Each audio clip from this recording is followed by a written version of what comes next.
the man that goes by the name of Hughes. Run if you can, run if you can. There's no escape at all. Call your friends, cause in the air. You've been beaten down by Mr. Hughes. Return from hell, Mr. Hughes. Hear the millennium bell, Mr. Hughes. Return from hell, Mr. Hughes. People, just like I told you, pork buckets, last time I was here is to get that gold around my waist. Anybody, if you got that gold, guess what? Total protection is coming after you.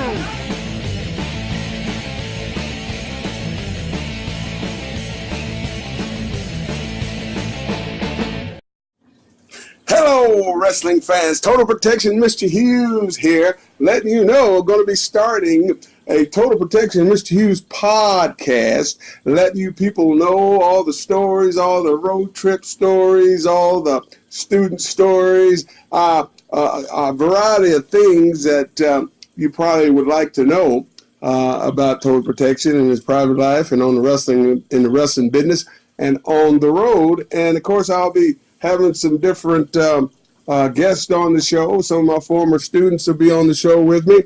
Like right now, I got the ATLien. He's going to be joining me on this very first Total Protection Mr. Hughes podcast. What's up, AT? Hey, how's it going, Mr. Hughes? It's something I've been wanting to get you to do for a long time, man.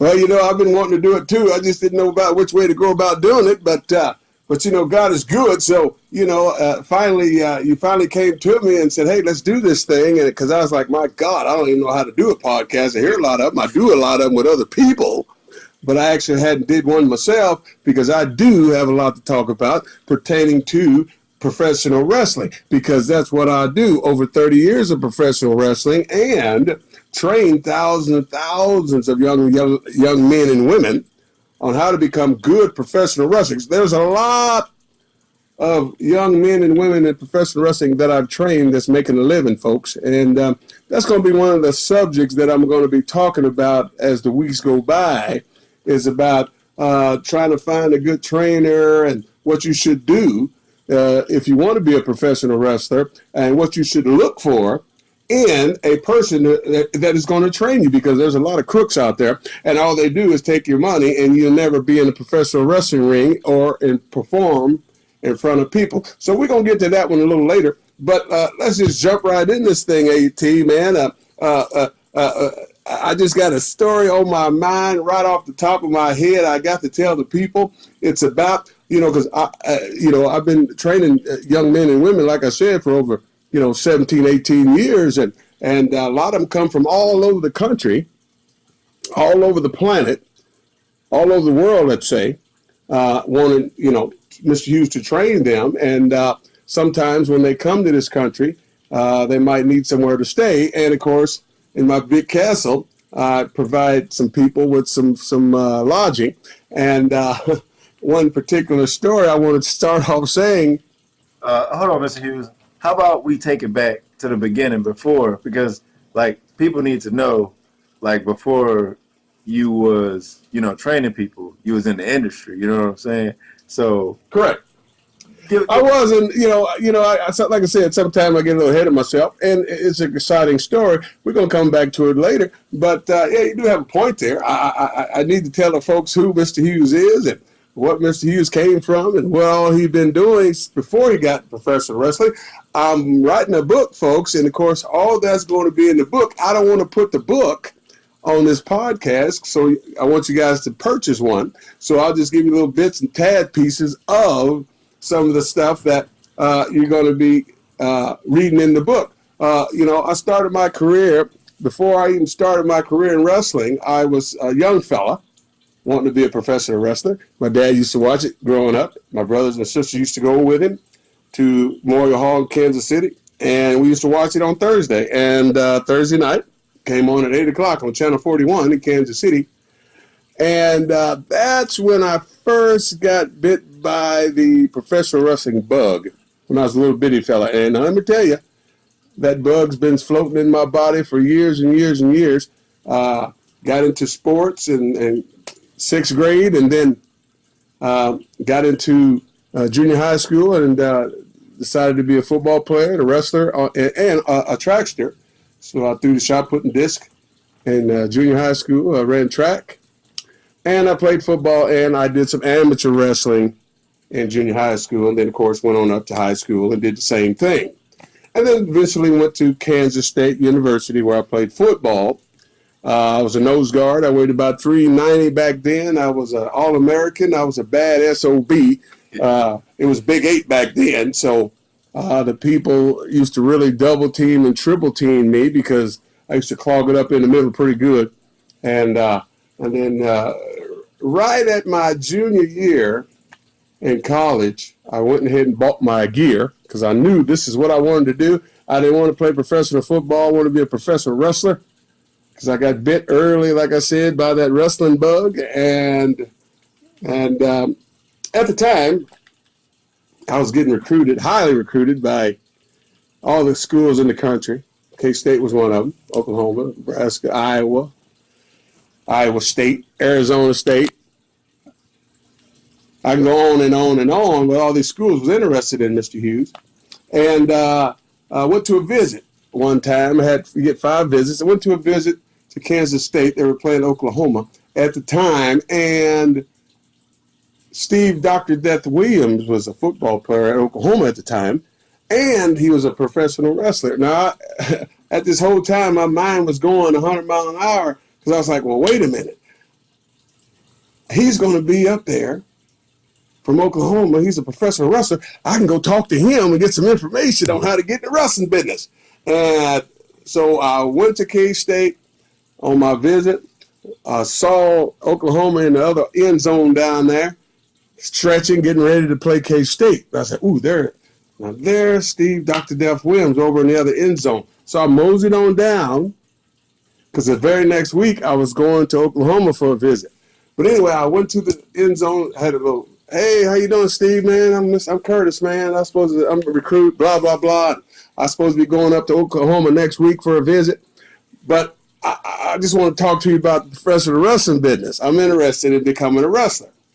And so he goes, well, why don't you go ahead and finish college, and, when you get close to getting out, you just go talk to this guy named Bob Geigel in Kansas City, because I told him that's where I was from.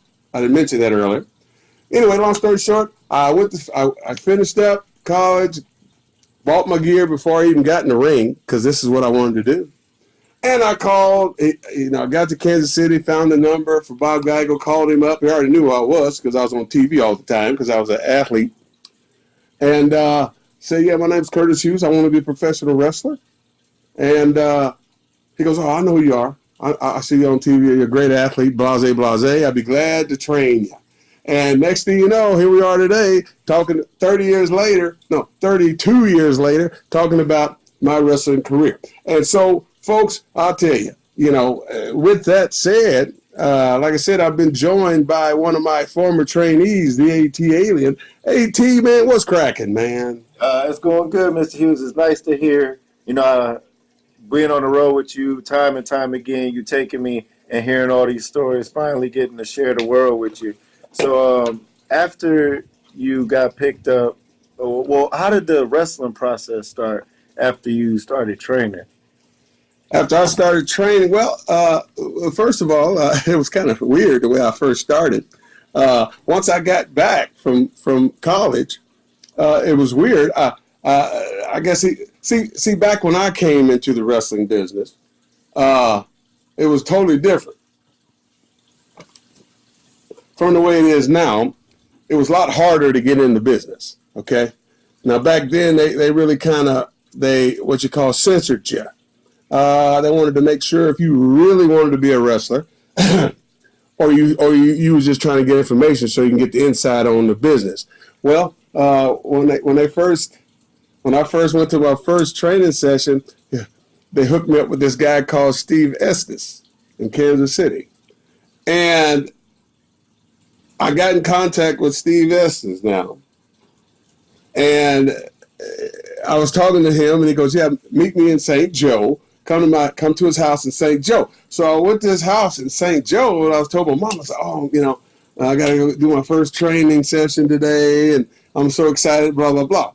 I had to go to St. Joe. And so I went to St. Joseph, Missouri, by the way, and went to this guy's house. His name was Steve Estes. And I'm thinking we're going to go to a gym. Or he had a ring set up in his basement or something. Anyway, I get to this guy's house, and he goes, did you bring something to train in? I said, oh, of course. I got it on. Had on sweats already, tennis shoes. He goes, all right, we're going to train right here in the living room. So here this is a shoot. I ain't kidding you. He said, we're going to train I'm going to start you out right here in the living room. So he starts showing me how to do these different holds and counters and reverses and all this. And I'm going like, is this how it's supposed to be? Is this how wrestling's supposed to start out like this? I was like, hot dog it. Well, basically what he was doing, he was trying to see if I was really wanting to be a professional wrestler or, like I said earlier, trying to check to see if wrestling was a work or not, basically. And so when he saw that I was serious about it, then that's when he called Bob Geigel and said, yes, this guy's serious. He looks good. He's a good athlete. He really wants to wrestle.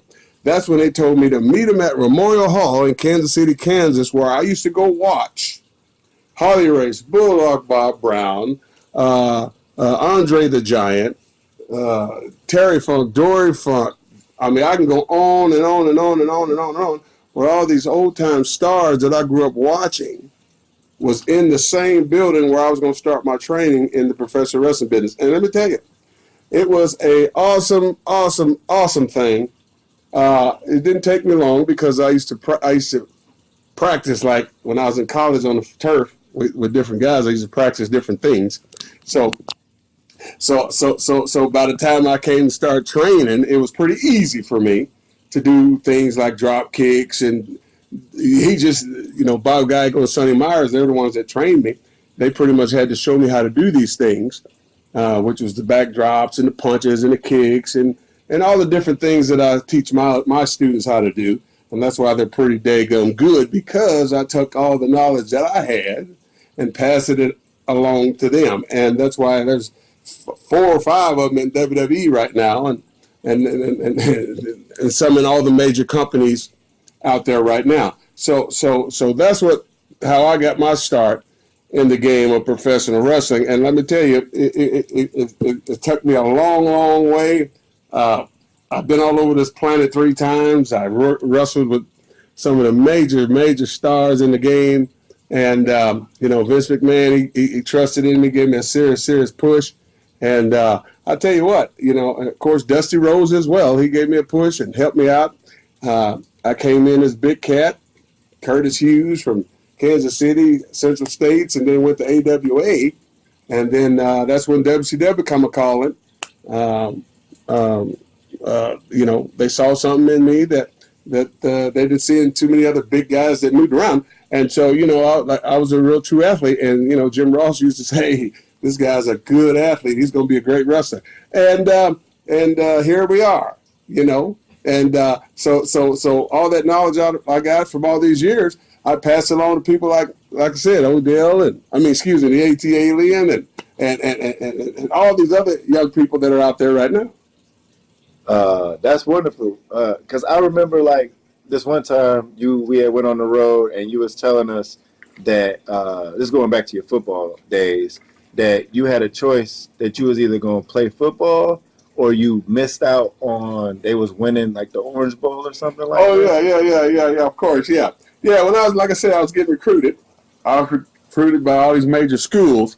And one school in particular that really wanted me, they really truly wanted me, that was Iowa Hawkeyes down in Iowa City, the Iowa Hawkeyes. And I was recruited by Bill Snyder, the coach that was at Kansas State now. He's retired, I think, right now. But he was the assistant athletic director at Iowa at the time when I was in high school. And so he was recruiting me strong. And I went to football camp 2 summers in a row up there. Got some good training, some good football training. That's why I was good at what I was doing. But anyway, he pursued me, and we're talking about you getting picked up by a school when you could have went. Oh yeah. And so I wanted my mom. Boy, I tell you, too many chair shots sometimes, man. And, smoking weed back in the old days when I was in college and things like that. So I had to make sure I was on the same page here. Sometimes you kind of go off the road. Sometime when you're trying to drive, kind of dozed off a little bit on you. So, but anyway, I'm back with you. So what I was getting ready to say was I was highly recruited by Iowa, and I was recruited by all these other schools all over the country. But I wanted my mom to be able to come watch me play, and so I really didn't like cold weather because I went to a game with Iowa and Michigan State up in Iowa City, and of course it was in the wintertime. And I'm sitting out here watching this game, and it's so freaking cold. I mean, I'm freezing my freaking balls off. And so, anyway, long story short, I went to a visit with Iowa. Loved it. I went to camp there a couple times. I committed to them. I told them I was going to come see them. Then I went to a visit at K-State. Had a great time there, banged some chicks, had a ball. Smoked some weed, drank a whole bunch of booze, and they just took care of me. But the whole thing was I wanted my mom to be able to come watch me play football instead of on TV. Now, if I would have went to Iowa or any other school that was far away, she wouldn't have been able to come see me play. So I ended up going to K-State. Well, the whole moral thing to the story is that year that I decided to go to K-State, Iowa went to the Rose Bowl and won the damn thing. I was so pissed off. So I called them and I said, I called Coach Snyder and I was like, can I transfer? Because I wanted to transfer and go to Iowa, being that they won the damn game. And they said, it's too late now, we don't want you now. And of course I was upset about it. I really was. I was upset about it, but what can you do? And I just continued, just went forward and played my college days at K-State. But that was one of the times where I'm pretty sure you seen that movie Superman when Lois Lane had that little earthquake and she went down in the hole and all this dirt started falling in on her, and Superman got there too late and she died, see? And so to bring her back, he had to go fly way up in the atmosphere and do the rotation so the world can go back the other way so he can get there in time to save Lois Lane from dying. Well, I told myself, if I could just do that, I can just change some stuff. But, that's not realistic. So, but I tell people that story all the time. And if they've seen the movie, they know what I'm talking about. But, yeah, that's one of the stories that really just traumatized me for a little while. But then once I got my foot wet in the wrestling business and everything kind of went the way according to plan. That was a wonderful story that I heard. I believe we was at Disney World and you was talking to that random man that was in front of us. But I started training with you back in 2012, so I've heard a lot of these stories. Another good one would probably be tell us about when you first got the call from Vince.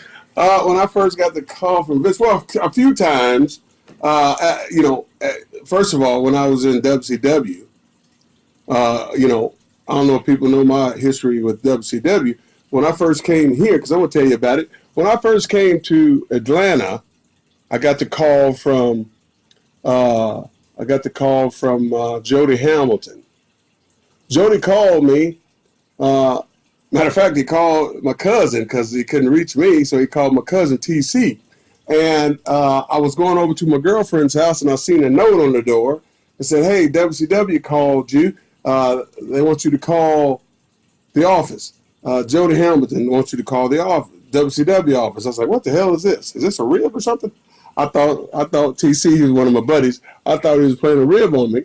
And so the very next day, the morning, I called WCW and talked to Jody, and he goes, "Yeah, we see you down at AWA there, and we talked to Geigel, and and they put you over pretty good. And we're looking for somebody to work Luger. We see you have the same finish, the torture rack, and we was trying to see, well, you know, we can run an angle with you guys doing torture rack matches all over the country. And here's the funny part about this story. When they were asking me, we get to the part about the money part. And so Jody's like, well, how much you charge? How much you take for us to bring you down and work with Luger? Well, hell, I didn't know what to tell him. I just left I just left AWA making $150 a night. So that really wasn't no big money back then. And so I was like kind of beating around the bush, going,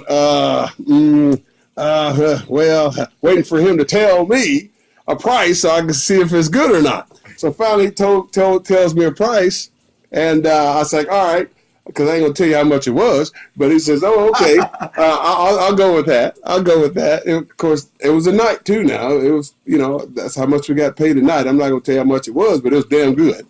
And I agreed right to it. And next thing you know, he goes, all right, we'll get your flight information straightened out, and we'll get it to you, and we can get rocking. And then I came down to Atlanta, and been here ever since. And let me tell you, when I first got down in the South, seeing all these Georgia peaches, I went buck wild. Here I was making, nothing to damn near rich. You follow me? So here I was, enjoying my life, going to strip clubs and picking up hoes in limousines, just living the life that my buddy Ric Flair used to live, just having a ball. And let me tell you, I don't have no regrets whatsoever. You're only young once, and there you have it. So anyway, got into drugs and things like that. It was just, everybody did it. Not just wasn't me. Everybody did it. That was the thing back in those days. And so with that said, I pretty much got a reputation of, even though, like I said, everybody else did it. I'm not going to say no names or anything, but when you're good in the wrestling business, there's a lot of haters, see, and a lot of people don't want to see you succeed. They don't want to see you get past them. Here I was, a young guy coming in, getting a freaking push right off the bat. So I already had haters on me already. And so, anyway, so my time was almost finished. So I'm trying to get to WWF at the time. So I sent Vince, a letter and all this and trying to get a job. Well, he responded, sent me one back and says, hey, we understand you have a drug problem and we don't want to do no business right now. If you can show us that you are drug free and you can do this, then check back with us and we'll check back with you in a year. Oh man, hot damn, really? And so anyway, with that said, I went to overseas, to Japan, Singapore, Hawaii, everywhere, Puerto Rico, you name it. Went to all these places, ECW, did all that. Now this is before I went to ECW. Now I hadn't even been to WWF yet. So we ain't gonna talk about ECW yet, but went to New Japan and all these countries, all these different places all over the world. And the year went by, and finally, I was in Puerto Rico doing a little tour over the weekend with Carlos Colon and his Capital Sports up there in Puerto Rico, and I knew Sergeant Slaughter. I knew him from the AWA days, and I get back to the hotel from a gig, and my light on my phone, the red light on the phone's flashing. The message light, that's what it is. The message light's flashing. And so I hit the button and I call downstairs and I say, yeah, how do I retrieve these messages? And so the lady said, yeah, just push this button and you can retrieve it. So anyway, I pushed the button and I hear this voice on the other end. It says, hey, Curtis, this is Sarge from the WWF. Give me a call when you get this message.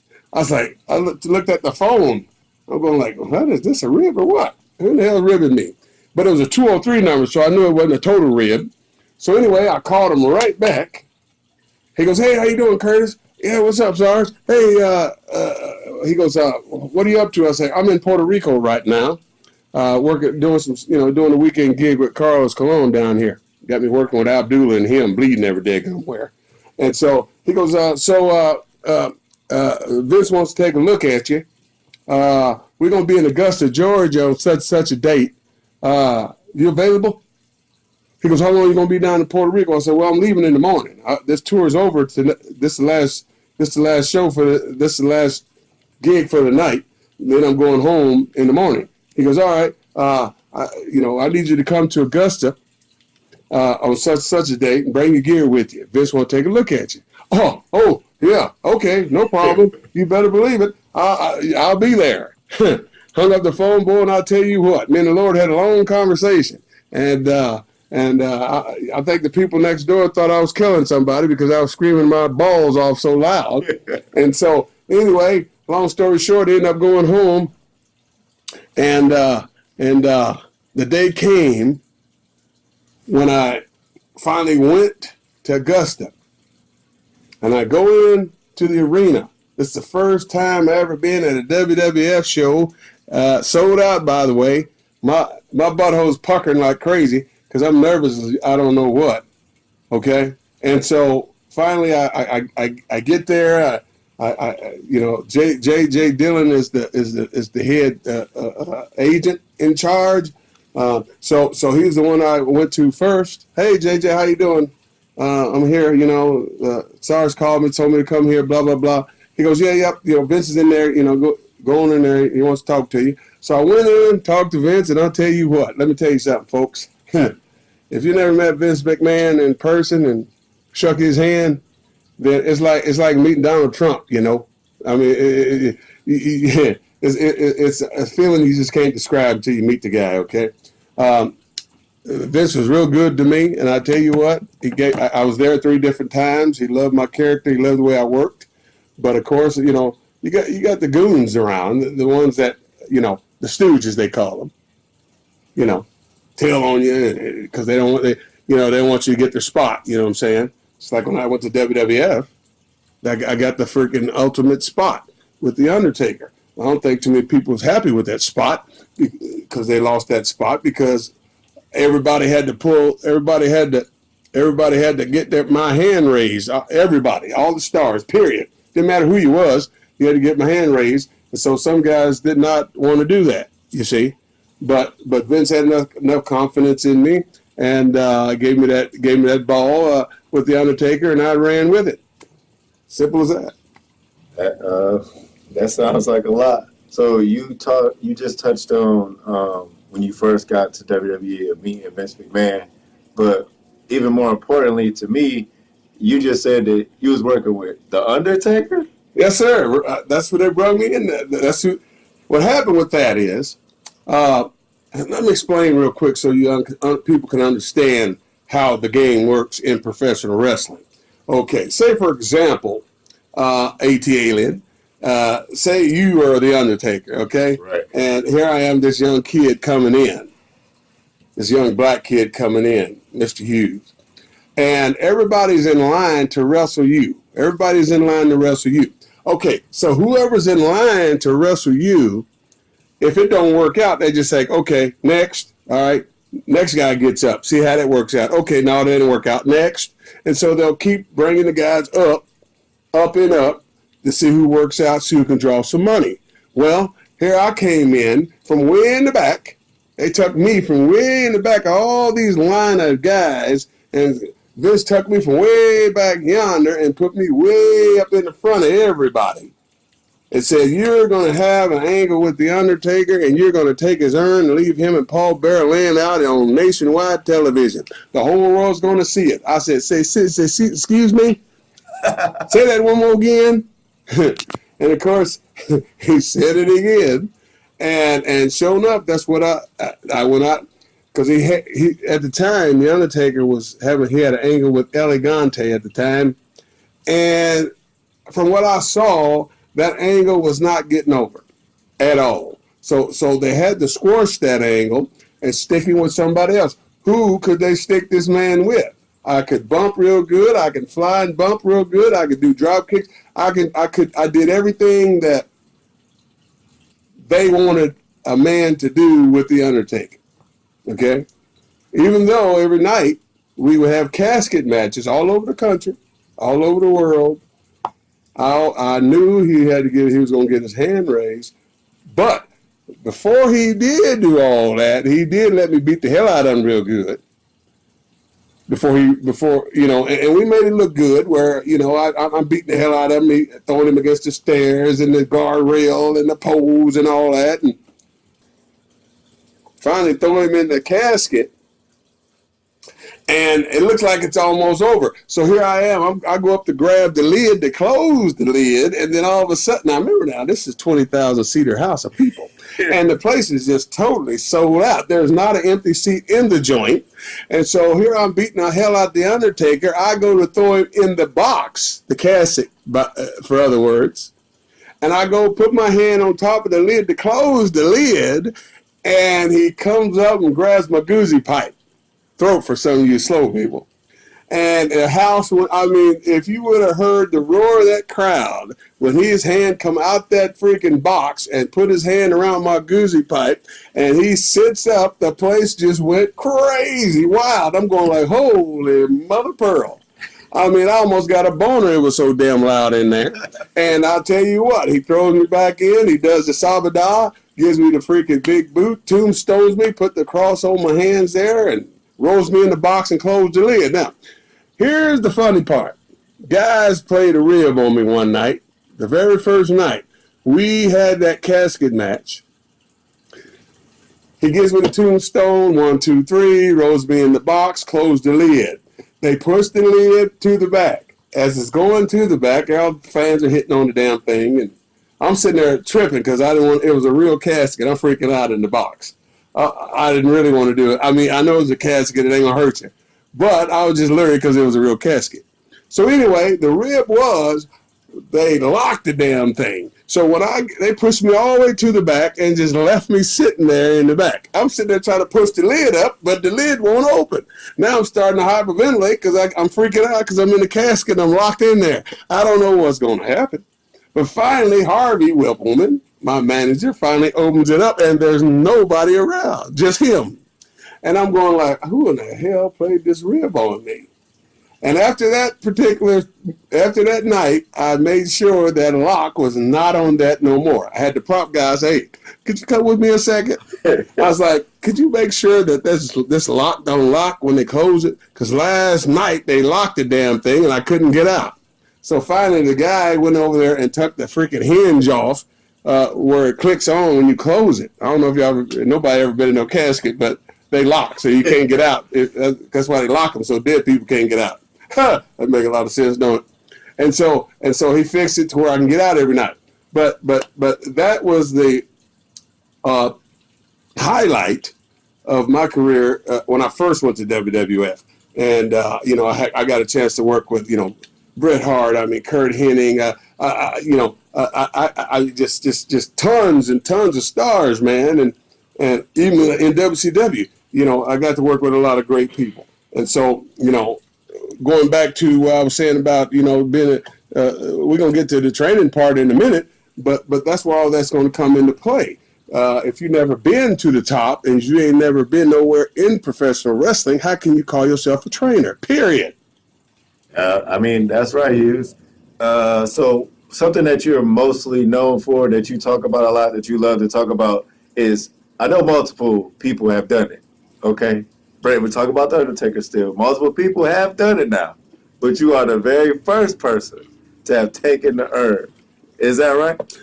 That is totally correct. And like I said earlier, when Vince came to me with this idea, I thought it was a rib at first, but he put it to me just like this. Pulled me in the office at the arena and said, hey, Curtis, we got something good for you. You're a great athlete. We like the way you look, your gimmick's great. We're going to put you with the Undertaker. And you're going to take his urn, and you're going to leave him and Paul Bearer laying in the ring. They're not going to rise up. I was like, whoa, Oh, really? And so I was like, man, this is big. This is huge. Oh, my God. How am I going to do this? And when the time came, because it was filming everything, I'm sitting there waiting in the gorilla position. And Gorilla Monsoon was sitting there at the time. He goes, all right, Curtis, get ready. Because Elegante and Undertaker was in the ring. Of course, Paul Bearer was out there too. And so they were going to be in the left corner, like say you come to the ring, they're in that far left corner. Paul Bearer is going to have his back to me in the center of the ring. When you go out there, you're going to confront Paul Bearer first. You're going to grab his shoulder and give him a tug. He's going to turn around. When he turns around, he's going to drop that urn. You're going to grab the urn. First, you're going to sidewalk slam Paul Bearer. Then you're going to pick up, Vince is telling me all this. Then you're going to, I'm sitting there absorbing all this stuff he's telling me. I'm really going to do all this? I was like, you got to be kidding me. I said that to myself. I didn't say that to him. So here it comes, my time to go out there, man. And I'm walking down the aisle, and I got the Mr. Hughes face frown going. And finally, I get up in the ring, and the people are sitting there going, what's getting ready to go on here? Finally, I touch Paul Bearer on the shoulder, give him a tug. He turns around, surprise, drops the urn. I sidewalk slam him. He's down. Then I pick the urn up and hold it up for a second. Then I see Undertaker in the corner over there choking Elegante. And so his back was toward me. So I started pounding him in the back of the head. And as I'm pounding on the Undertaker, he's telling me to lay it in. Now, before I started hitting him, the urn did not have any dents in it. I mean, it didn't have one dent. So I'm sitting there beating on him. He goes, harder, hit me harder, cat, hit me harder. I'm going like, damn it, if I hit you any harder, you know, because he's wanting that angle to get over a lot. He's wanting this angle to get over so good so we can draw some money, see? And that's the whole thing in WWE or in any company. It's about drawing paper. And so we sold out a lot of arenas all over this freaking planet. Okay, and so until you've been to like I tell people, if you ain't been to the Garden, you ain't a superstar yet. Period. All right, so you touched on going back to you said that when you got released from WWE, is this when you became a Paul Heyman guy? You went to ECW? Okay, after the first time I was in WWF. I got let go, and the contract ran out. I was done. They say it was for drugs, but we're not going to go that route yet.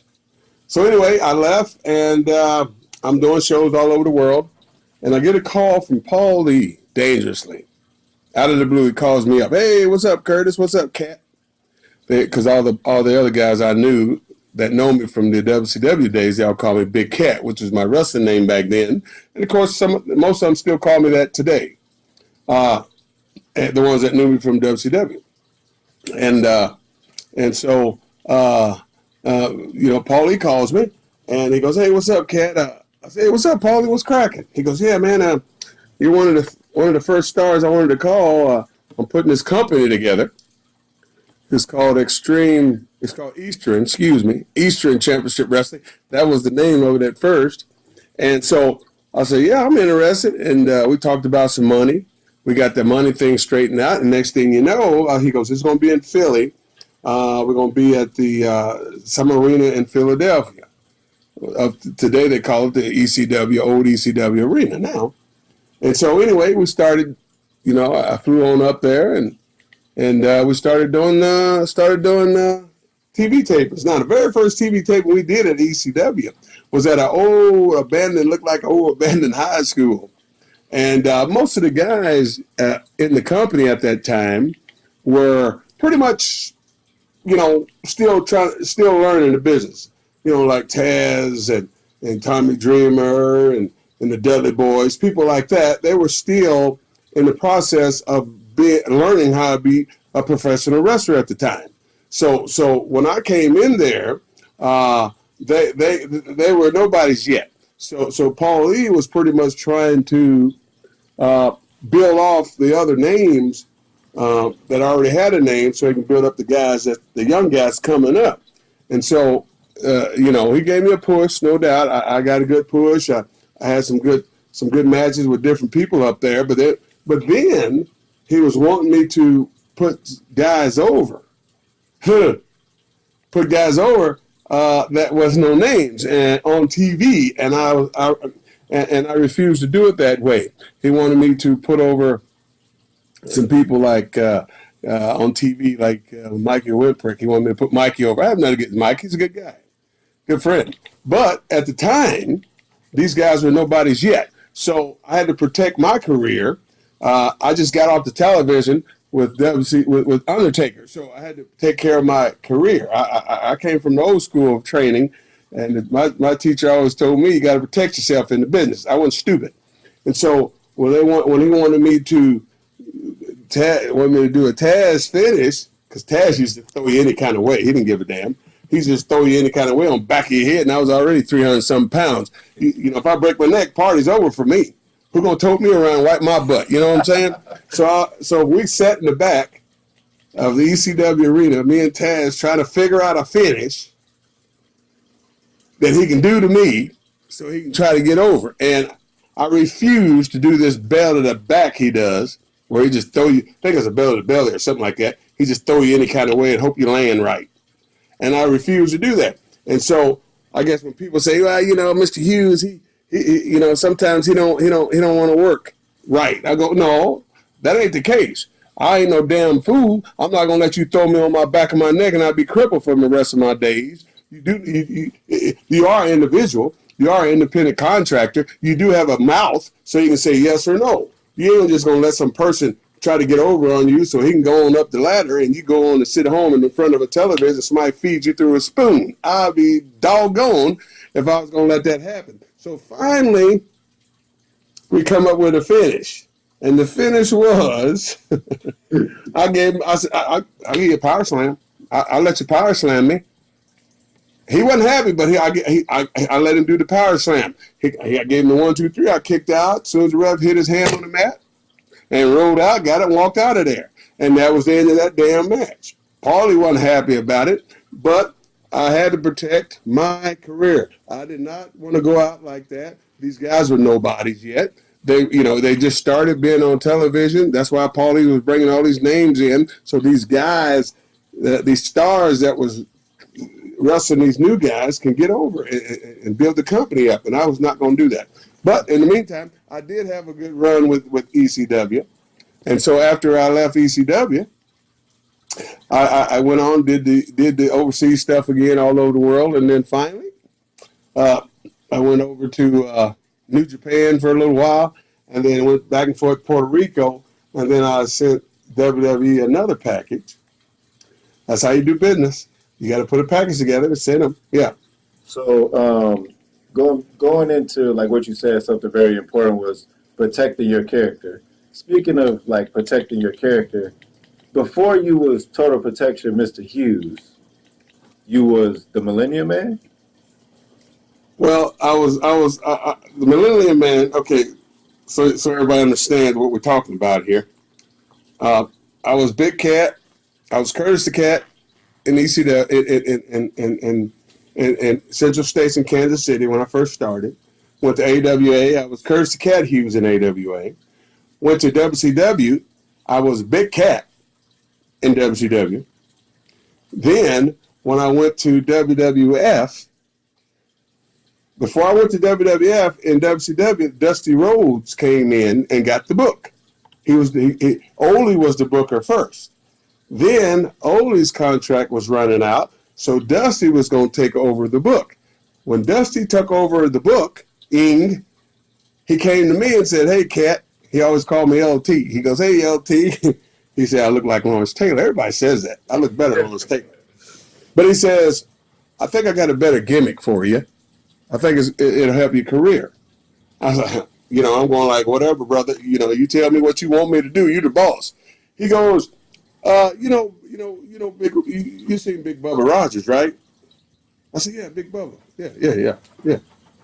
Yeah, boss man. Yeah, that's before he was boss man. He goes, Big Bubba Rogers. Yeah, I know Big Bubba. Yeah. He goes, well, I need you to. You think you can do that bodyguard gimmick?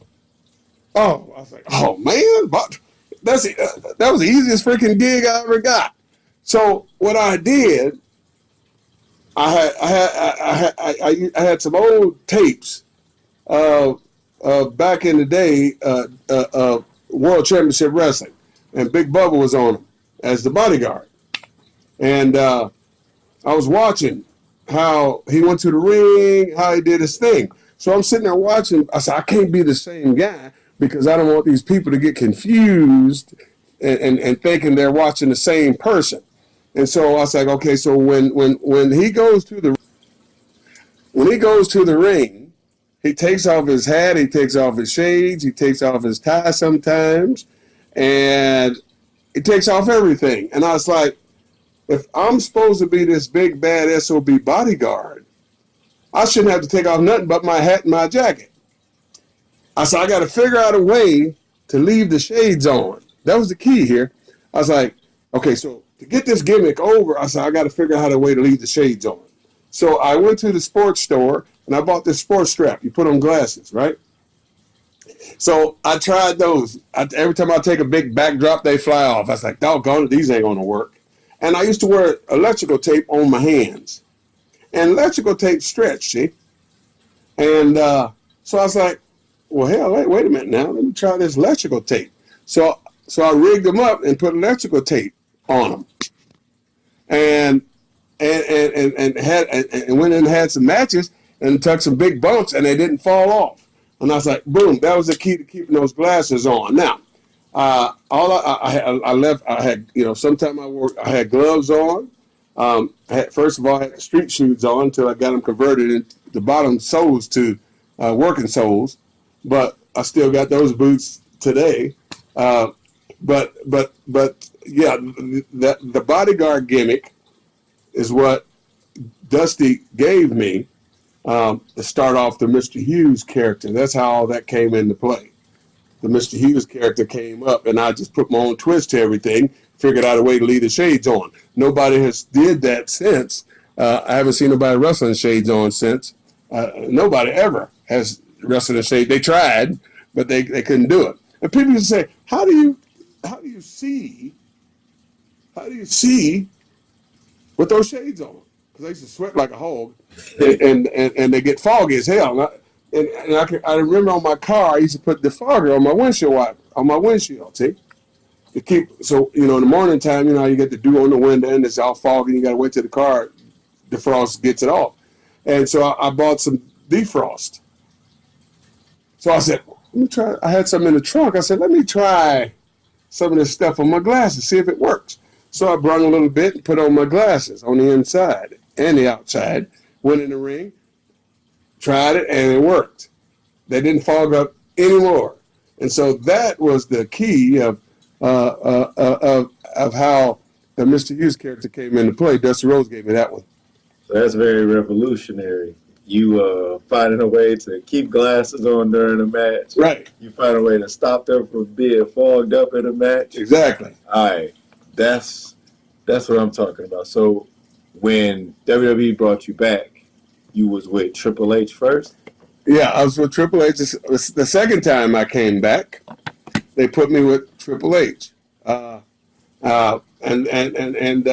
as the butler. So when I got back the second time, Vince, I was like, so Mr. McMahon, how you want me to do this? You want me to just be the same guy, the same bodyguard, Mr. Hughes? He goes, being that you're with Triple H, and he's supposed to be like the English type of guy.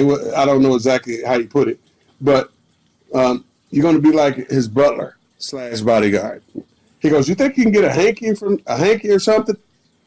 He goes, a big hanky, just hang it over your arm like a butler. I'm going like, I can try to find something. He goes, better yet, just go down to the prop people. They'll find, tell them you need a hanky or something. Tell them what you need, a hanky. And he goes, I just need you to stand there, fold it over your arm, and just stand there and look big and bad. And that's all I had to do the second time I was there. That run was kind of short because I got hurt and pulled a quad working with the Dudley boys. And so that run was kind of short lived. So I didn't get a good long run out of that one. Right. So then next you came back with Jericho. Right. At the time when I came back with Jericho, before that, I sent WWF a package. This before the millennium was going to hit. This was 1999. So before 2000 hit, it was going to be a new to millennium. So I put this character together. I had this cinch just make me a whole couple of outfits, and it was called the Millennium Man, Mr. Hughes. And I put this package together, and I sent it to the WWF. And at the time, I was talking to Bruce Pritchard. Bruce Pritchard was there at the time, Brother Love, and he was the one I was talking to. He was the agent I was talking to as far as trying to get a job. And so I said, he got the package. I called him, hey, how you doing there, Curtis? I said, hey, how you doing? Did you get that? He goes, yeah, we got the package. You look great. But prior to me going back the third time, I got in the gym and started working out. I got in the gym, started hitting the freaking weights. I started eating good. I stopped drinking beer. I just totally just stopped everything. Didn't smoke no more weed. I didn't do drugs, spirit, no more. I totally stopped the first time before I went to WWE. I didn't never start it again. But so anyway, right before I went to the third time, I started working out, eating right, hitting the gym. I sent this package to Bruce, and when he finally got with him on the phone, the very first thing he asked me was, Curtis, are you on anything? Are you on any juice? I'm going like, so say that again. He goes, are you on any juice? You on steroids? No. Because I was looking pretty jacked. I mean, I looked like I was just chiseled out of a freaking stone freaking statue. Because I worked hard every day. I ate good. I did protein drinks. I did all that stuff. Didn't have no alcohol, no drugs or anything. Because I was trying to get a gig back in the WWF because that's where the freaking perks were. That's where the money was. That's where all the good things happened to you in the WWF. So that's where I wanted to go. And so when he asked me that, I said, no, I'm not on anything. Well, I guess they didn't believe me. And so they said, well, we need you to go get a physical down there in Atlanta where you live. We need you to get your physical. So we need you to get a total physical, blood work, blah, blah, blah, everything. All right. So I went to my doctor and I said, I need this, that. And they sent me a list of things that I needed to get done so I could send it back to them. Got it all done. The doctor sent it back to them. They didn't approve it. So what they did was they flew me up to Connecticut for a whole entire week. They paid me, of course. Gave me a voucher for a rental car. Gave me a hotel, nice hotel. And I worked out with the Posse boys at the time. They were up there. Tom Pritchard, Bruce's brother, was the trainer at the time. And so when I went up there, I had to go over to the warehouse where they had the gym set up so he can see if I was in ring shape because I looked too damn good, and they really wanted to see if I was ready to rock and roll because they really wanted me to hurry up and get rolling. So I went up there, got in the ring, started doing some stuff with the Posse guys, and the first thing Tom says was, "Hey, wait a minute, hey Curtis, man, you might have to pick it up just a pace. That that slow, methodical look, they kind of pass that. They just want you to just go a little faster." Oh, hell, no problem. And all you had to say was do that. And next thing you know, I started doing like that. And he goes, all right, you're good. All right, Vince, we'll go see you back over at the freaking office. So I go back to the office. I had to go up there and get a physical, by the way. So I left the warehouse where the ring was and had to go over to the doctor up there in Connecticut to get the physical because they didn't care too much about the physical I sent them. And so I went to the doctor. They gave me a total physical. I passed, and they sent me. So when we was almost finished with the physical, we got done. I asked the doctor. I said, "So did I pass?" He goes, "Oh, you're fine. You're good." And I was like, "Oh man, what a relief it was." So I ended up going back. He goes, "You can go over to the office now." So I went on over to the office, and they got a big, nice gym over there. And they let me work out and hit the steam room. I did everything. I just was just jacked, and then took a shower, and then finally went upstairs to talk to some business. And so went upstairs, talked some business. They wanted to give me a contract. I got a job. Boom, just like that. And instead of them using the Millennium Man gimmick that I proposed to them, they ended up sticking me with Chris Jericho. And I'm going like, hey, it's a gig. I didn't care if they stuck me with the freaking poodle. I don't care as long as I got a contract and made me some freaking chicken, some freaking scratch. You hear what I'm saying? And so it was a 3-year contract if it renews itself. But I had guaranteed money for a whole year, a lot of bread. And they stuck me with Chris Jericho. And I started going out there with Chris Jericho. And we had some good angles when I went out there and beat the Rock up for him and beat up Ken Shamrock for him, and I was just the muscle for Chris Jericho. So I had a good time, but it just seemed like the last time I was there, I seemed like I was having these anxiety attacks, man. I mean, I've been doing this stuff a long time, and so when I would walk out there with him, it just seemed like I was like, it's hard to explain, but I just didn't feel right, and so. Right at that particular time, I was like, man, I don't know if I can do this. I don't know if I can do this anymore. So when things started to wind down, and I had that match with him and got hurt, I was pretty much done. I didn't want to do it no more. That's understandable. And of course, guys, this is the first podcast that we're doing. So, and plus, like you say, you got the book coming out. So you don't really want to go in too deep about these things. Exactly. It's just the first podcast. So yeah, we'll go back and we'll touch on some of these things again and go into deeper detail. But something that you always, teach us when we're in the ring that's very important is our finisher. And something that you always use and it just makes you angry when people try to go ahead and rip off you as using your sidewalk slam. How did you come up with your finisher? Well, a lot of people, think, like even the young wrestlers coming up today, that they they watch TV and the commentator might call a side slam a sidewalk slam. Well, folks, let me explain to you what the sidewalk slam is. The sidewalk slam is Mr. Hughes' finish. If you guys look at some stuff, look from WCW on up, you'll hear the commentator calling my finish the sidewalk slam. The side slam ain't no sidewalk slam. The sidewalk slam is total protection, Mr. Hughes' finish.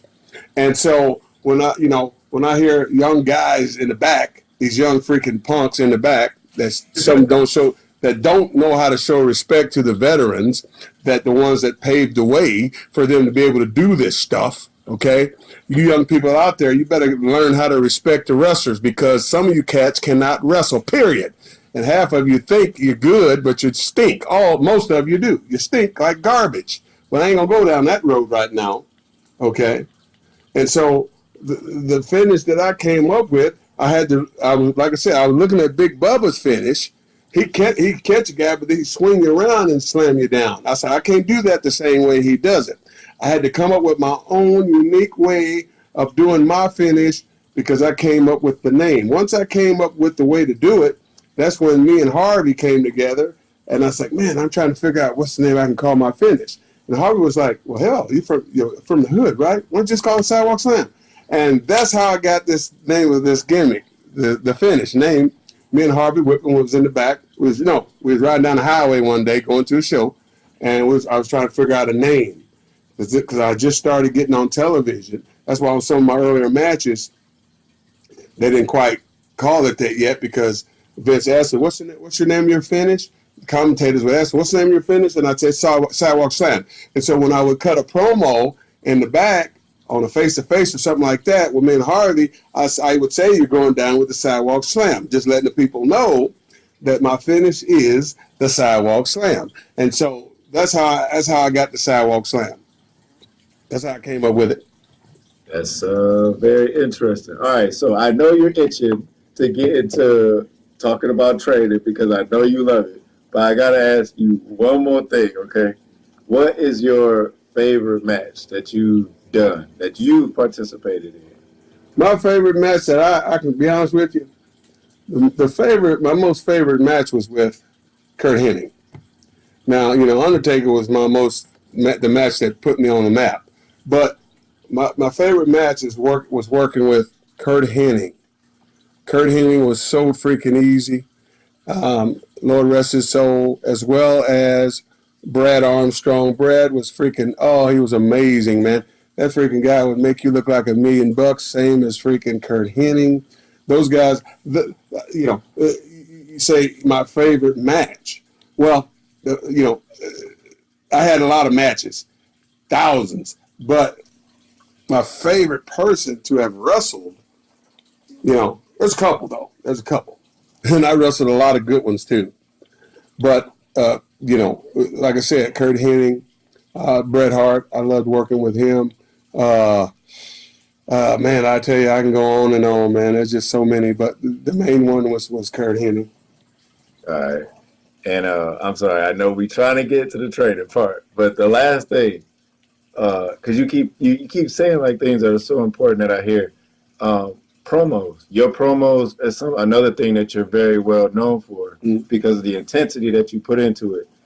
And you tell us another thing like that is very important. Like promos set you apart from everybody else. So where do you get your energy from, to spit your promos and stuff like that? Well, you gotta, like I tell people, I tell you, I tell all my students, or if anybody want to ask me a question, I'm gonna tell you the truth. I ain't gonna lie to you, but I tell people, man, whatever your character is, the whole objective is you got to sell this character. You got, the whole objective, you trying to get to the big time so you can make some freaking money.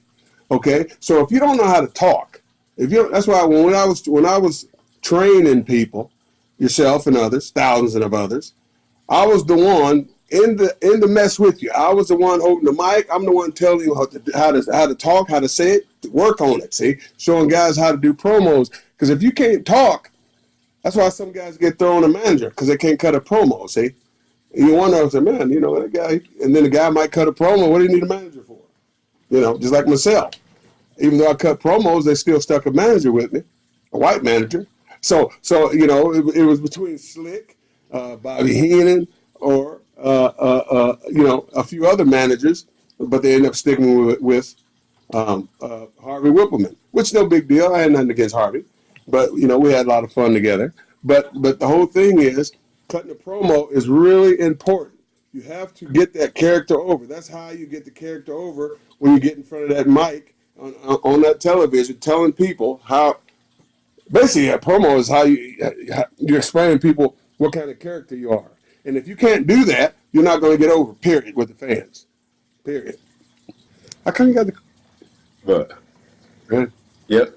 All right, so all these questions that I've been asking you recently is leading up to the main point and main part of us being here today, doing this podcast. Like I said, I met you back in 2012.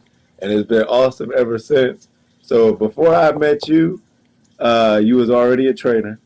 So could you tell us what got you into training and what interested Oh yeah, no doubt about it. Well, Rocky King, good buddy of mine, he was in WCW with me, and one day he gives me a call and he says that this guy by the name of Frank. His trainer just quit, and some students went with him. So he don't have no students there, but he's looking for another trainer. Asked me if I was interested in being a trainer. Oh, of course I was interested. And so he said, yeah, come on down and we'll talk. So I went down to the WWA4 Arena, which is behind a strip club called Club Wax, and I went on in and introduced myself. Hey, how you doing? My name is Mr. Hughes. How you doing, Mr. Frank? Rocky told me he was interested in looking for a trainer. He goes, yeah. And then, he started talking about my career now, pretty much my resume, what I've done and in the business and the whole 9 yards, and asked me if I had any experience teaching. And I was like, well, No, not really, but I can I can take some my knowledge and try my best to figure it out. Basically, So so we talked about it and shook hands, and I was the trainer for WWA 4. Now, like I said, when I started there were no students were there, and so Frank asked me, he goes, "What do you need to get this thing, rocking and rolling?" I said, first of all, we need to plug some stuff on the internet. Put me on there, just blast me all over the internet about the new trend at WWA 4, and I'm gonna need you to get a camera. So once I start training these guys, because I'm gonna show them how to do every aspect of professional wrestling. I'm gonna show them how to do promos and wrestle in front of a camera like they're on television. The whole setting as a professional wrestler. And so once he started blasting that I was the new trainer, former WWF superstar, WCW, I went down the whole resume. All of a sudden, people started coming in to join, and so what I ended up doing was, I took the knowledge that I had already and the experience that I had, and then I had some old DVDs here that I would watch and take notes of what I wanted to teach these guys. And the whole thing was I wanted to teach them the old school style of professional wrestling, period. I did not want to teach them that bunch of, garbage, period. I didn't want to teach them a bunch of spot fest and doing a bunch of nothing, okay? You're not going to get no job like that. You're not going to get looked at like that. You're not going to last long by doing a bunch of nothing. You have to work holds. You have to learn psychology. You have to know how to wrestle. That's the name of the game. It's called professional wrestling, not professional running spots, period. And so once I figured it out, it took me a couple of years of trial and error on different things that I was teaching. But once I figured it out and I noticed that guys were picking up things a lot better on certain ways, that's how I stuck with it. And so as time went on, I trained enough people to where we started doing shows. Every Thursday we would do a show, and we have seats and everything, and invite people, put it on the internet, and say free wrestling every Thursday. Come on down. And now, all these young people that I was training, all were students. So when people would come watch these kids, they would think, man, all these guys can't be students. And I tell everybody at the show, folks, every one of these guys are students. I've trained every last one of them. There's no outsiders here. These are all students that have been trained by yours truly. And most of them were pretty daggum good. Okay? And so that's how I got started at the WWA 4 through Rocky. So you brought more rings to the building. You brought a camera to the building. You got the YouTube the YouTube channel going. You just got the shows started up. Right. And you just felt like these were like key components for people. Yes. Necessary. Period. Like I was telling Frank, if you want this school to grow, this is what we're going to have to do. If you got people, other students that inspired, that want to be wrestlers, and we show them, these are students here, and these people see these kids on the internet, because the internet was strong, it was booming back then. If these kids see these guys on the internet, these students having matches, and they look like they're pretty damn good, and these guys are cutting promos, and they're doing the wrestling stuff, they're in the back cutting promos. I mean, this is pretty close to WWF stuff here. And so when kids used to see that, they'd come in, they want to join. And everybody that came in, everybody was different. A lot of young, different people. We had young and old come through there. But my thing was, I treated everybody the same. Big, tall, fat, skinny. Everybody got trained the same, except the big guys like Big Bear Blue. And I had to train. I was a big guy too, so I knew how to train him with ease. All his whole thing was scorching and squeezing people. Okay, but either the thin guys or the real athletes, I would go ahead and show them the major things that they needed to do to be successful in professional wrestling, and and it paid off. I mean, we started producing some talent, and of course, and then Heath Slater came through there. Skinny red-haired white boy, he came through there. When you look at these people when they first come in, you don't think further than when you see them. You don't say, well, this guy gonna be in the WWE one day, or this guy gonna be in the WWF or WCW. You just train them what they pay for. You train the best way you can, and that's what I did. Everybody got to pretty much the best of what I could give them. And like I tell guys, if you don't come to school and write this stuff down, you ain't gonna be no wrestler. I don't care if you smart like Einstein. If you don't write this stuff I'm trying to show you down, you ain't gonna be no professional wrestler. Period. And some guys thought that they can get away with it, and that's why some of them ain't wrestling today, because they thought they knew more than the teacher. It's like this. If you think you know more than the teacher, then you call WWF yourself, and you call Vince McMahon yourself, and you get your job yourself. You don't need to come see Mr. Hughes, you see. And so with that said, I've trained thousands of guys. There's a lot of, guys. I train guys in all the major companies. When I say all the major companies on television, Impact, Wow, Lucha Underground, WWE, Impact, Ring of Honor. I can go on and on and on with students that I've trained that's in these companies today as we speak, folks. The important thing is, when I tell students, when I go do seminars and things like that, and guys ask questions, you got to ask questions if you want to learn something. And guys are asked questions, Mr. Hughes, what do you think about, what do you think, I should do for a finisher? Or what do you think I should do, cutting a promo or so, anything, anything.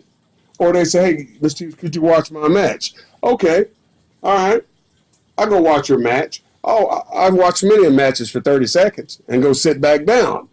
What I mean when I say 30 seconds and go sit back down, when I see a match and it's all a spot fest, there's nothing to see there. You don't know how to work.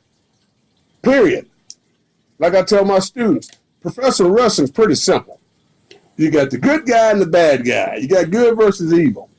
The heel's job is to get the babyface over first with wrestling. See? I ain't going to charge y'all for this one.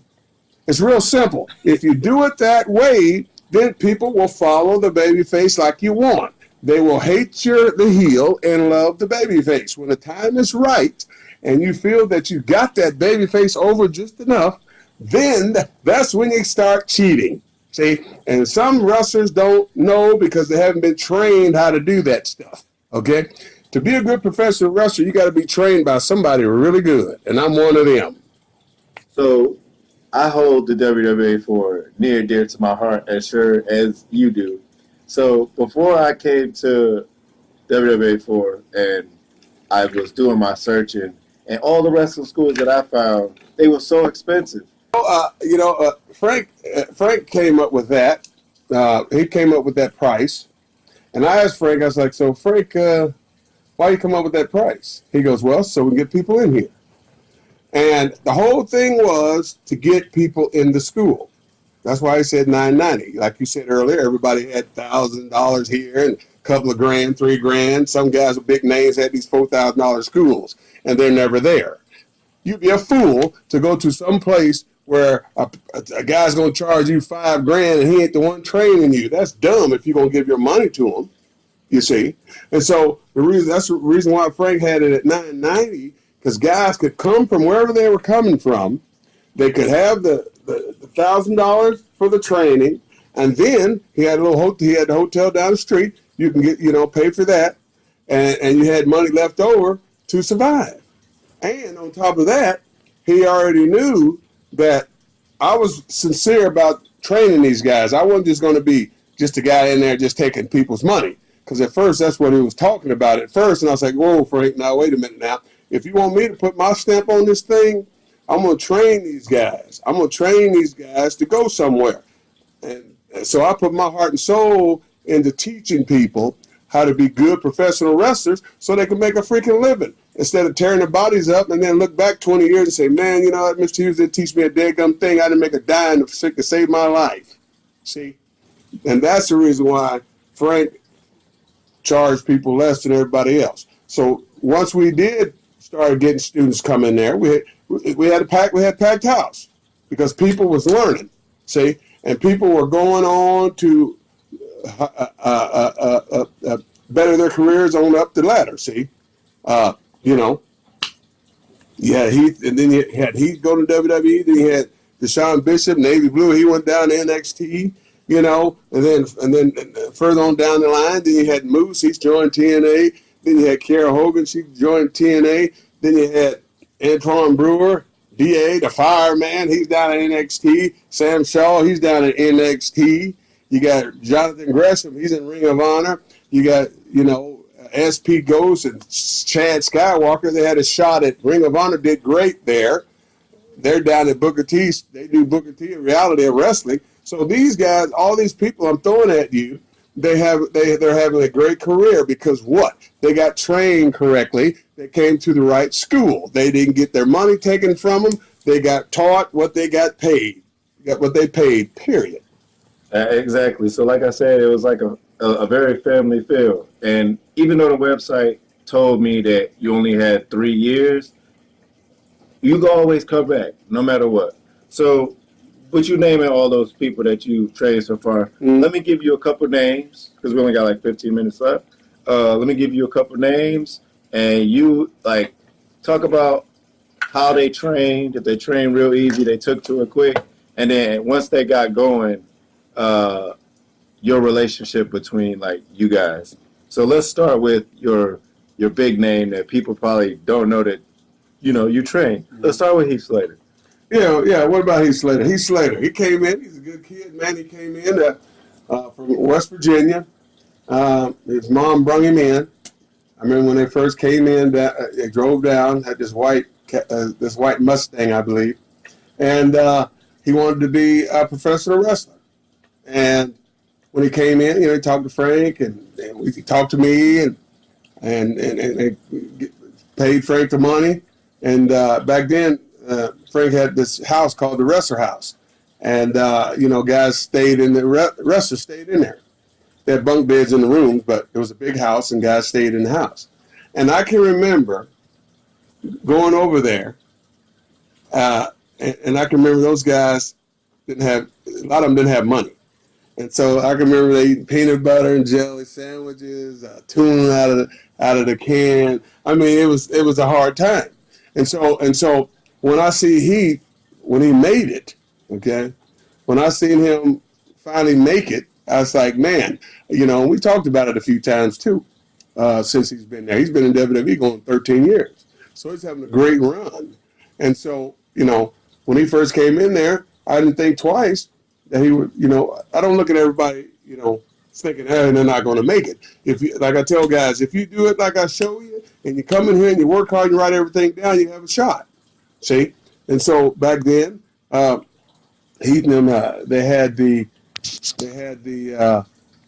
Deep South down here in Atlanta that WWE farm team was. I mean, like NXT, they had it here called Deep South. And at the time, Jordan Hamilton was running that school. And so I used to take Heath on the road, just like I take all my students after I train them, took them on the road, got them gigs with me on shows, and I take them on shows, teach them the ropes, see? Teach them how to wrestle on the road, how to deal with promoters, how to get his money, how to not get screwed, the whole 9 yards. And, you know, after he learned what he needed to learn and finally got his shot over at Deep South, he's been there ever since. All right, so don't go too far deep into it now, because hopefully one day you can get these people on your podcast now, Mr. Hughes there. Oh, yeah, no doubt. So, again, we only got like 12 minutes left, so let's go a little faster. I got a whole list here, all right? So, what about Nation? Nation, yeah, I remember Nation. Nation, when he came in, he was a NFL football player. When he came in, he was on break. I'm sorry, that's Apollo Crews on WWE for now. You go ahead. Apollo Crews, oh yeah, Apollo Crews. I remember when Nation, that's what we called him. Yeah. When he came in, he was jacked, looked good, great looking athlete. But here's the thing: when Nation came in there, I knew he was going to make it because once he started doing the drills Because everybody, had everybody do calisthenics. You know that. Everybody do calisthenics, stretch, do calisthenics, and then everybody run the ropes, and everybody get warmed up real good. Well, when it came to time for me to start showing him things, he would pick them up fast. He'd pick up the freaking ropes fast. He learned that running the ropes fast.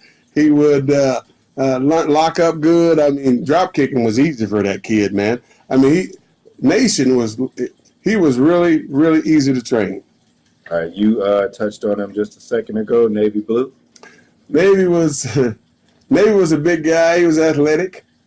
I mean, I explained to him he was a big guy, so he had to do certain things like I did, like drop kicking, because that's impressive for a big man. And so I had him start doing that, and so he got, and later on down the road, he got his shot. He got his opportunity to go to NXT. But the most important thing that he failed to do was do what I taught him. All right, so what about Sam Shaw? Sam Shaw, we spent a lot of time on the road together. Me, Sam Shaw, and Taylor McKnight. Once I trained those guys, and once I trained him and realized that he was good, he was going to be good, I started getting, every time I got a booking, I got him booked. Because like I said earlier, I'm showing these cats how to wrestle, how to do the business, how to not get screwed. And, took him up to Memphis. He did some stuff with Lawler and that group. And then went around, he did this little thing around the country, learned the ropes of professional wrestling. And then he got his break, finally, after 12 years in the business, got his break at NXT. That's where he is today. He's going to be a superstar, no doubt about it. Jonathan Gresham, hell of a story guy, man. I mean, I remember when Jonathan came in, small kid, amateur background, hungry as a lion. And what I had to do, when I looked at Jonathan, Smurf, we call him, his nickname, Smurf. I looked at him, I said, man, I don't know where I'm going to train this guy. He was smaller than everybody else. He was short. But, I trusted in the Lord on everything, so I prayed about it, and the Lord gave me some wisdom on it. And so I said, okay, I'm just going to train. So I pulled Smurf aside and I say, Smurf, I'm going to train you like I normally train everybody else. But once I train you, you got to put your little amateur twist background to your working wise, okay? That's what you do. I don't know how you're going to do it, but you'll figure it out as time goes on. And that's what he started doing, and now he's one of the best workers in the world. All right, we got a speed round because we got 9 minutes down. 9 minutes, 10-minute match. We got 9 minutes left. All right, let's go. Baron Black, formerly known as Black Baron. Black Baron, Black Baron was, when he came in, he was hungry, but he kind of acted like he already knew everything already. but after a while, he got it in gear, and because I knew Baron was going to be good, I just knew he would be. He just needed to listen more and pay attention more.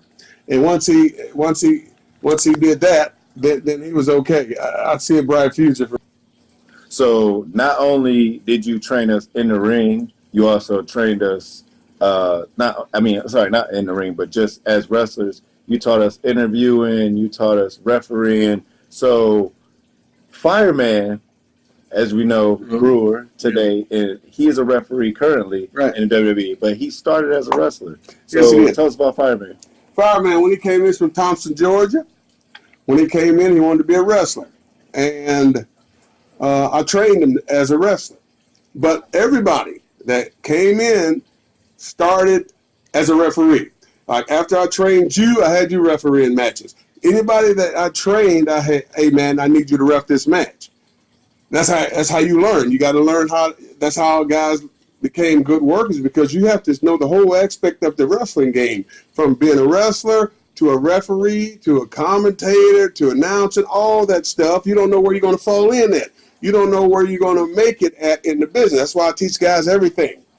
Okay? It wasn't just one specific thing. You want to be a wrestler? Oh, okay, well, you're going to referee tonight, so because we knew we were short a referee. Okay? And that's how we did it. And so I used to have Fireman come up to the commentary booth with me because he had a good little voice. And I just wanted to hear how he sounded on the mic commentating. So I called him up one day. Hey, Fireman, come on up here. You want to commentate with me? because I let him announce a couple of times, and he sounded like he had a good voice as far as speaking. So I think I made the right decision because we commentated some good matches through the years at the WWA 4. And so he started wrestling, started doing the show. He started running his own shows down there in Thompson, and then next thing you know, he started. I had him start doing referee matches, and he was good at refereeing too. Now he was good at pretty much everything I had him do, but he found his niche as a referee, and that's why he's refereeing today. Stitch Cypher. Now Chad Skywalker. Yeah, Chad Skywalker, very talented young man. He's like one of my kids, man. I try to teach him as much as I can teach him because he can make it if he keeps his head screwed on straight. He's a hard worker in that ring. He sometimes, he kind of loses his confidence in there sometimes. But I tell him because he always some guys think just because they always got to go run off and train somewhere. You already trained. It's good to go find somewhere to go work out at, but you can't always go to different trainers because everybody can't teach. You understand? So he's a good, he had his opportunity in Ring of Honor, did a great job. He goes all over the planet. He goes up to Booker T's Reality Wrestling. They love him up there, and you'll see him on the big screen on TV one day, no doubt about it.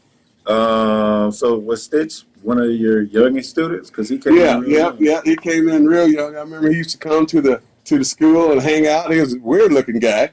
He was into the Hardys, and he used to dress up like that. Had piercings and had them baggy pants on that Hardys used to wear, and had black fingernail polish and piercings everywhere. And everybody didn't know how to take to him because they was like, "What in the world is this clown? What is this character?" But he kept coming, and eventually his mom, paid his tuition, and he started. And he was young. He was a baby when he started, like most guys. They all started when they're teenagers, and now he growed up and be good. He turned out to be a good wrestler now. Axel Ross. Well, I'll tell you, Axel.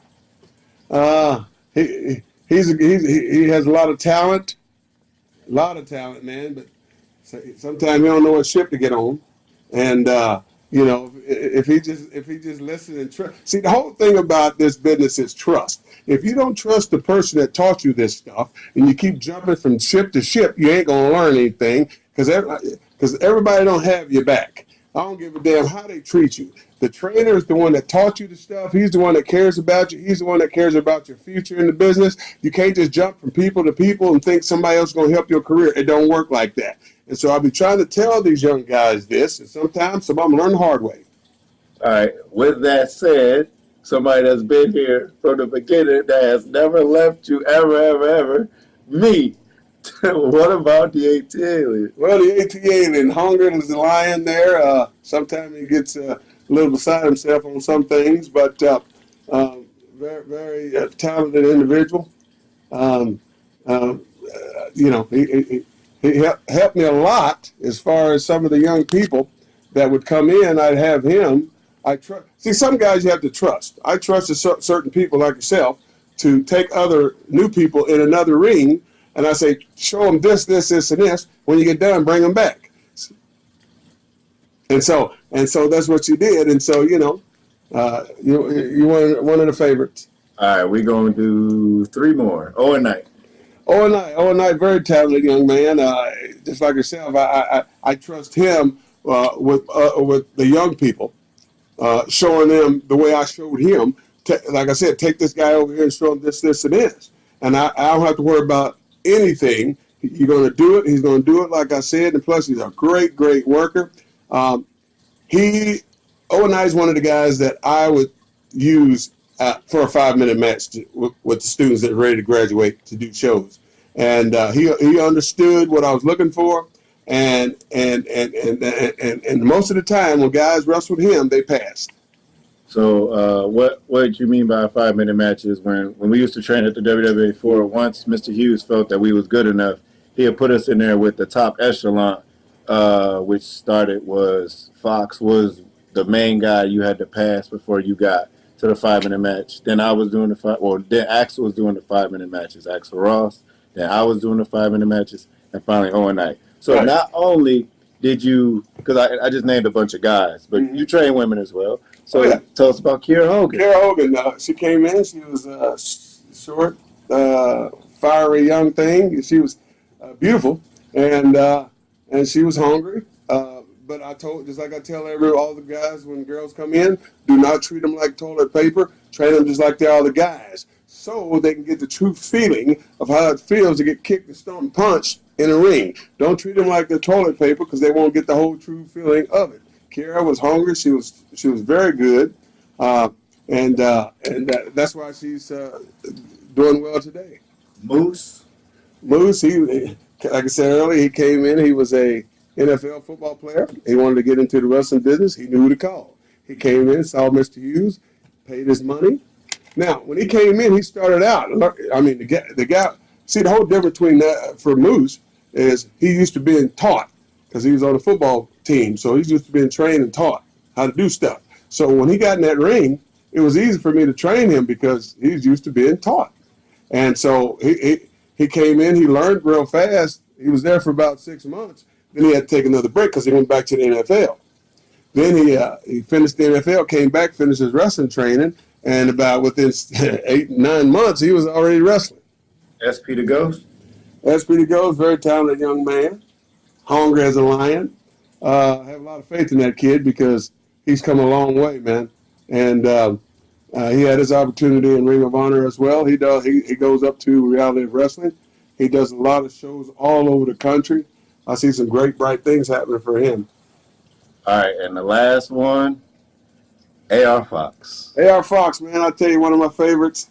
Very, very talented guy, man, and had a bright future in professional wrestling. And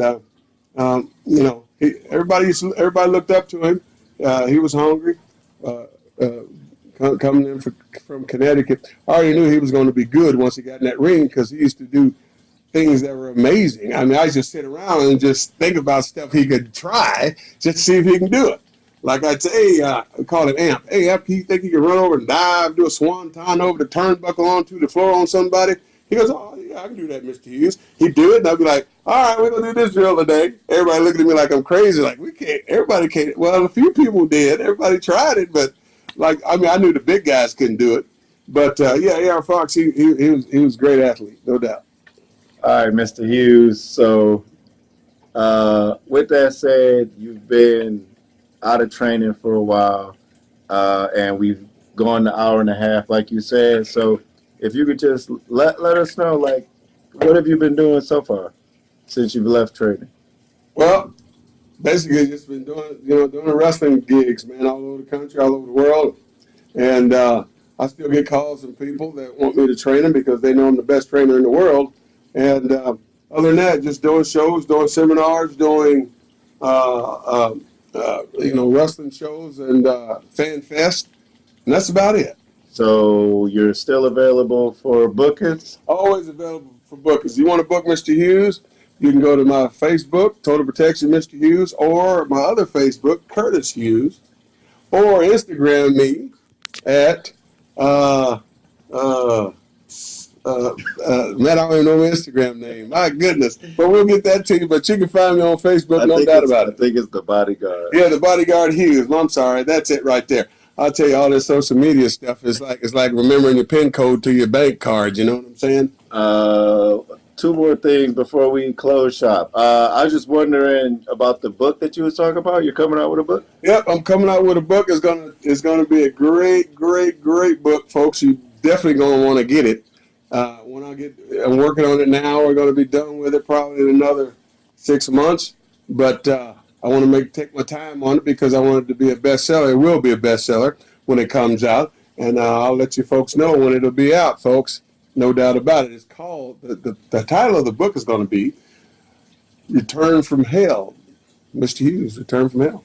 So this is going to go deeper into some of the conversations that you got it. It's going to be deeper than some of the other things I couldn't really say right here on the pod right here because I don't want to take away from the book. But it's going to be a telltale book, no doubt about it. All right, and for our closing, just like we started and I kind of cut you off at the beginning, you was going to tell us a story about a student that used to stay with you, Mr. Hughes? Yeah, the student that used to stay with me, you know, I've helped, you know, 20, 30 different wrestlers that come in this country stay in my house. And one in particular, when I do let these guys stay here, I specifically say no sex on my furniture. Don't bring girls in here and have sex on my furniture. Well, one particular night, this guy, he brings this girl in he met at a strip club to my house. I'm in the back in my room sleep, but I hear the door gave him away because the chimes go off when you open up the doors. Let me know somebody's in my house. And so I knew it was him. So he came in and I heard a bunch of whispering and carrying on, and the TV came on. And I said, okay, he's probably not just watching television. And so all of a sudden, the TV's on, but it's on low because I guess he didn't want me to wake up. And so, but all of a sudden I started hearing this kind of, this voice that didn't sound like a man's voice, but it was kind of like, you know, it won't fit. She was saying something, it won't fit or something like that. It's too big or something like that. And I kind of got up and I kind of, I have carpet, so I kind of creeped down the hall, and there's a cat, there's a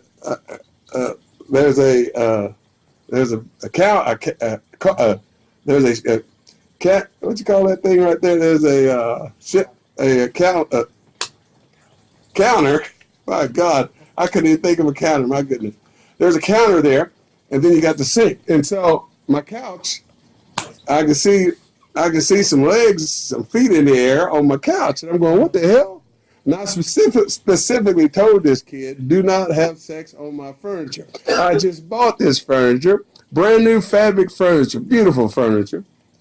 And I noticed this girl's legs are in the air and they're kind of spread. And I hear her kind of going, ouch, ouch. And he didn't know I was there, but I was kind of watching for a second.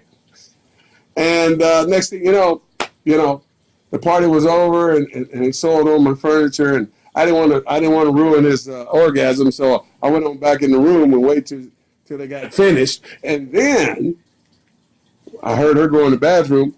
Then I came out, and that's when I chewed him out, man. And I said, "Hey, man, I thought I told you that you wasn't supposed to be having sex on my furniture. Oh, I'm sorry, Miss Hughes. I'm sorry. I'll pay for the steam clean. Come clean it. Blah blah blah blah blah." And so he's damn near in tears, of course. And so finally, I let him take the girl home. He took the girl back where he got her from, and he came back. He damn near crying like a girl because he thought I was going to throw him out. And, finally he said he was sorry, and it never happened again. So that was kind of, a little more to that story, but I didn't want to go too much in detail. I'm over here rolling, Mr. Hughes. Well, all right.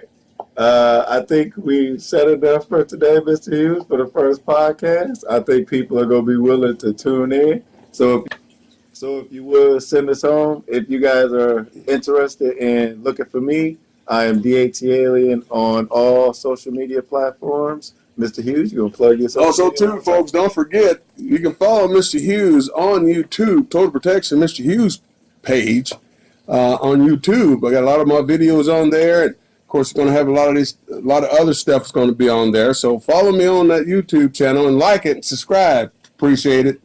So yeah. I think you should give us a better closing than that. All right. Close it like you would, like you're closing a match. Like your old commentary days. All right, folks. Thank you for listening. I'm Total Protection, Mr. Hughes, along with the ATLien. Folks, we'll see you next time here live from the WWA 4 Arena. Goodbye, everybody.